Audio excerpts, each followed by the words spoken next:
Welcome to Brentford School for Girls Staff Induction. My name is Melanie Baldy, the School Business Manager, and I will be taking you through this induction session.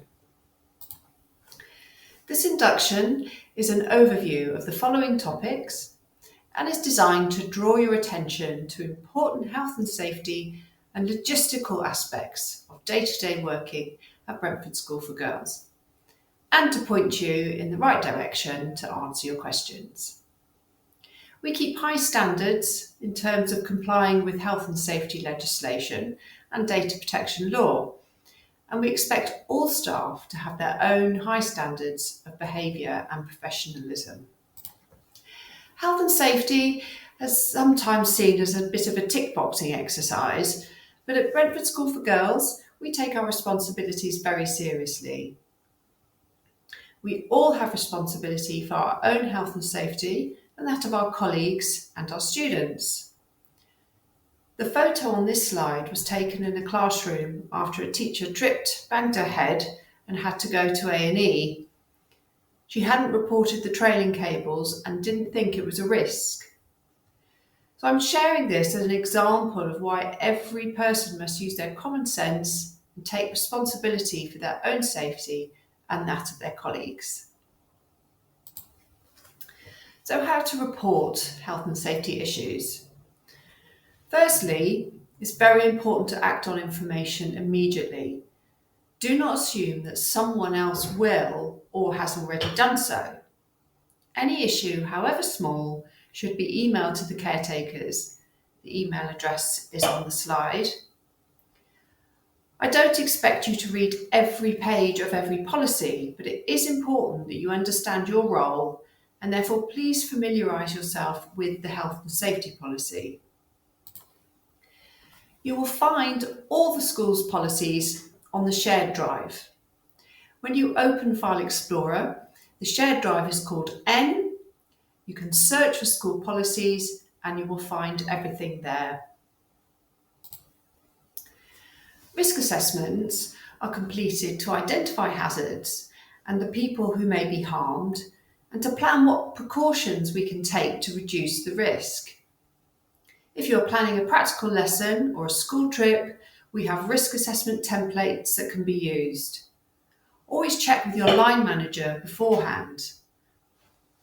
Day-to-day site assessments are completed by the caretaking staff and myself and can be shared on request. The fire evacuation procedures, which you now see on this slide, are found near the door of every room on bright red card. Don't worry about remembering all of this information, but it is vital that you familiarise yourself with the instructions and know your evacuation route. These are found on the inside of most doors. You're much less likely to panic if you know the drill. You need to ensure that the students are calm and silent as they leave. Do not stop to collect belongings or lock the door. In the event of a real fire, you do not have time to waste precious seconds, so just close the door and escort students or yourself out of the building via the route shown on the door of your room towards the muster point, which is the AstroTurf in the centre of the school site. We also have a contingency plan with our neighbouring school, St Paul's. And if it is necessary to leave the site, you will be instructed to leave via St Paul's Gate and make your way across the road to St Paul's Primary School.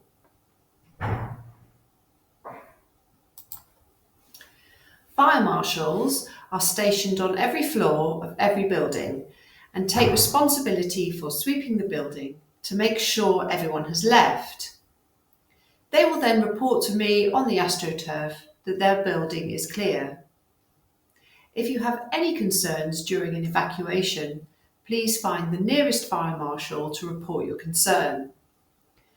A weekly test takes place at 7:45 every Friday morning.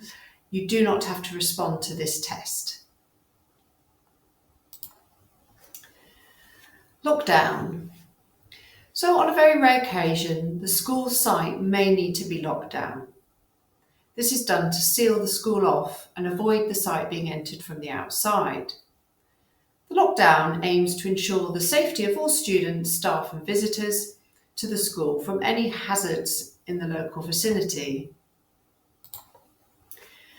Why lockdown? There are a number of reasons why a lockdown may take place. This slide shows some of the reasons the school may be forced into a lockdown. The school has a lockdown policy and procedure in place, and we have an annual practice. Only the head of school or the executive head teacher can approve a lockdown. In the event of a lockdown announcement, the lockdown alarm will sound. Staff will be made aware by text and email if it is safe to do so. We will now show you the school's lockdown video. Brentford School for Girls and Brentford Sixth Form Lockdown Policy. On very rare occasions, it may be necessary to seal off the school so that it is not able to be entered from the outside. This will ensure that pupils, staff and visitors are safe in situations where there is a hazard in the school grounds or outside the school, in the near vicinity, or indeed a terrorist attack. Staff are to notify the head teacher or PA of any situation that they consider suspicious or dangerous immediately that may cause a lockdown situation to be implemented. A lockdown is implemented when there are serious security risks of the premises due to, for example, nearby chemical spillage, serious weather conditions or attempted access by unauthorised persons intent on causing harm, damage, such as a terrorist, with firearms and weapon attack. Within our policy, we have implemented the National Police Chiefs Council: Run, Hide, Tell. 1. Staff will be notified that lockdown procedures are to immediately take place on hearing short bursts of the school buzzer system across the school site, and there will also be a text message sent to staff via their personal mobile. An email will also be sent at the beginning of the lockdown, but only if it is safe to do so. Other than the buzzer, all of these means of notification will only be sent if it is safe to do so and will not put staff in any further danger. These signals will activate a process of students being ushered into the school building, if on the grounds, as quickly as possible, and the locking of the school's offices, connecting doors and all outside doors where it is possible to remain safe. We want students and staff to do this in a calm way, but as quickly as possible. Get there as quickly as you can. This is our run. 3. At the given signal, the children remain in the room they are in, and the staff will ensure that windows and doors are closed, locked, and screened where possible. Children and staff are positioned away from possible sightlines from external windows and doors. Lights, smartboards, and computer monitors to be turned off if possible. This is our hide. 4. Children or staff not in class for any reason will proceed quickly to the nearest occupied classrooms, where possible, and remain with that class and class teacher. For example, children using toilets when buzzer goes. If a class is in the opposite area from where their classroom or gym is, they are to go to one of the nearest rooms via the safest route, even if it is not occupied. The important thing is to get to a safe haven as quickly and safe as possible. 5. Staff should reply to the initial email of lockdown notification immediately to let reception know that they have entered lockdown and details of all students accounted for. Only do this if you are not going to put your group in danger. Once this email has been sent, or as soon as possible, screens should be turned off. However, if in the case of an intruder and it's safe to do so, can you please email to reception the vicinity that the intruder is in so that this can be relayed to the police if necessary. At no point should you email this information if there is any chance that it's going to put you or the students in your care at risk. 6. Staff are to support students in keeping calm and quiet. 7. Staff are to ensure all phones are on silent and use should be restricted so that your whereabouts is kept safe. Staff roles. 1. All staff in their offices to ensure that their office is locked or blocked. If it is considered necessary for the police to be called, then the head teacher or deputy will arrange for either a member of the SLT, PA, or a member of the site team to do this. If you are in the location of the incident, and if safe to do so, we will need from you details of the location of incident, suspects, last known area, description of incident, what's happened, number of intruders, features, clothing, weapons, etc. Further information: casualties, type of injury, building, entrances, exits, etc. This is what will help us tell the emergency services as much information as possible, as quickly as possible. On instruction of the head or deputy, and if safe to do so, site staff to lock the school's front doors and entrances.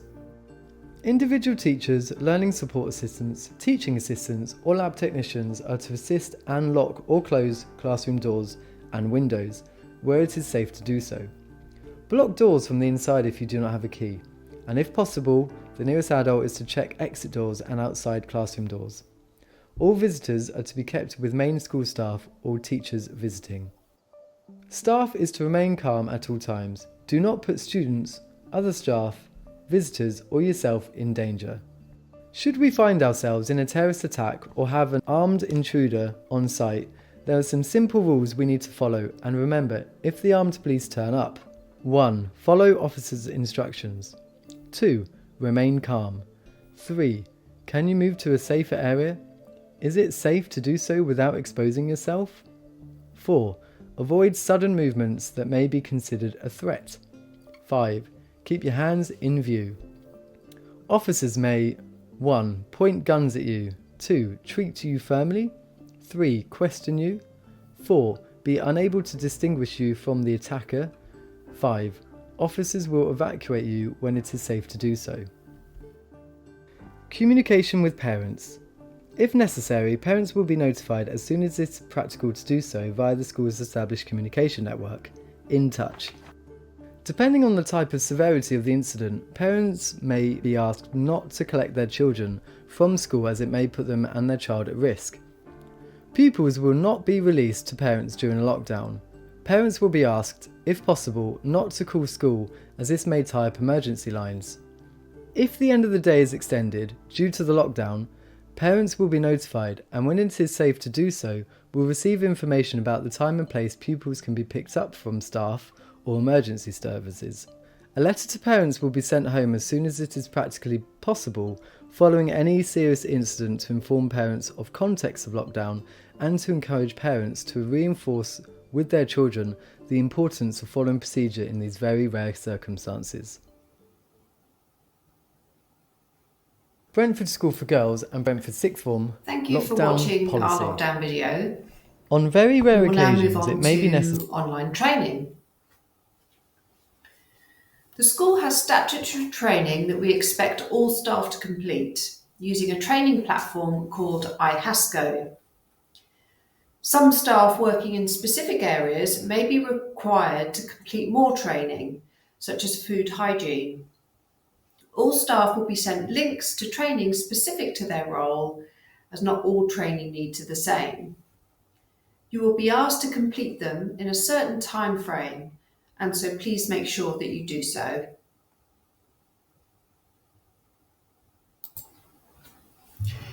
We take safety and security very seriously here at Brentford School for Girls. Coloured lanyards are used to denote groups, and the slide shows the colours for each group. Everyone must take responsibility for challenging someone who is not wearing a lanyard. Anyone wearing a red lanyard must be accompanied by a member of staff, so please challenge anyone that appears to be on their own. If you drive onto site, please be mindful of cars following you in. Ensure you know who they are. If you are a pedestrian, do not allow tailgating through the pedestrian gate. There is a secondary pedestrian gate as added security in case someone does get onto site without permission. It is really important that the early morning is set aside for our caretakers and our cleaning staff to prepare the building, so please do not arrive before 7 a.m. And at the latter end of the day, it is vital that you inform caretakers if you want to stay late and where you will be working. We have a lone working policy if you need it. First aid provision. We have a number of trained first aiders based across the site. Please ensure you are aware of who your nearest first aider is. First aiders are highlighted on the staff telephone list and can be found via the link on the slide. Ms Davies is responsible for all first aid and wellbeing and is based in the Moles building. The staff handbook includes wellbeing protocols such as toilet visits, borrowing uniform and unwell students, etc. So please make sure you have read the staff handbook. Our school canteen. We have a great team in the canteen run by Ule Mason, our canteen manager. The team will support anyone with food allergies or food intolerances, so please go and speak to them. You can get a complimentary bagel each morning to set you up for the day, and if you fancy lunch, you can set up a ScoPay account to pay and book your lunch. So you can email Claire Lort in the finance office if you are interested in doing that. Our school's finance procedures are well controlled with strict processes for all academy expenditure. You will find information in the Staff Policies and Practices Handbook on ordering procedures. Any other information you need, please speak to the finance team based in the Bronte building. All departments receive a budget, some larger than others, from which to order resources and services. Trips and visits have a booking procedure in place, so always speak to your line manager before making any arrangements. UK GDPR. If you have not heard of the UK GDPR, it stands for the General Data Protection Regulation, and it was brought into law in 2018. It sets out the principles on which we handle and store personal data of staff, students, governors and our visitors. All data must be kept accurately and securely. And on this slide, it shows the 6 principles that we must adhere to when processing personal data. You might ask yourself, what has data protection got to do with me? Like health and safety, we all have responsibility for ensuring that we comply with data protection law. This leads me on to data breach and what happens when something goes wrong. A data breach is personal information that has been shared in error. If this happens, it must be reported to me immediately. The sooner it is reported, the more likely it is that we can rectify the problem. The most common breach is emails. We've all done it, starting to type the name of the person in the to line and Outlook auto-populating with a contact. You must check that the contact is the correct addressee that you've typed in of the person you want to send it to. Subject Access Request, or SAR. A subject access request is not a common occurrence. We receive probably about 2 requests per year. A request can come from a student, from a parent, or from a staff member, so anyone whose personal data we hold. And they can ask for a copy of any data that we have stored about them. We need to respond to this request in a timely manner, as per the ICO regulations. So if you receive a request about data, or you receive an email that sounds like a request for data, do not act on it yourself. Please forward on to me to deal with, and I will deal with it myself. So in order to reduce the burden of a SAR, I do ask that people keep on top of their emails. Good housekeeping is essential. To clear your inbox as often as you can and only keep what is essential. Keep things about a student on Sims that you know you definitely want to keep, and delete other emails as you go. So a summary then of GDPR do's and don'ts. I don't want you to worry about GDPR. We live and deal with it every day. It is about vigilance and respecting the data that we have the privilege of having access to. So do use the blue confidential bins that are dotted around the school to dispose of any paper that contains personal information. Do report any potential or real breach immediately, and always check that you've addressed your emails correctly. Don't share personal information with anyone outside the school unless you have permission to do so. And don't panic if you think you've made an error. Always come and speak to me. Freedom of information requests. Again, this is not a common request, but we have had requests ranging from how much money does the school spend on gas and electricity, or how many exclusions has the whole school had in the last 5 years. Again, we have to respond in a timely manner. So if you do receive anything that looks or sounds like a Freedom of Information request, please forward it on to a member of SLT or directly to myself, and I will deal with it. All the paperwork gets checked carefully before it gets sent off by the deadline. Further information can be found in the Staff Policies and Practices Handbook on the Google Drive. If you have any questions, you can contact me via the email on the slide or pop and see me. My office is based in the Curie building. This is the end of this training session. Thank you for your time today, and I look forward to seeing you soon.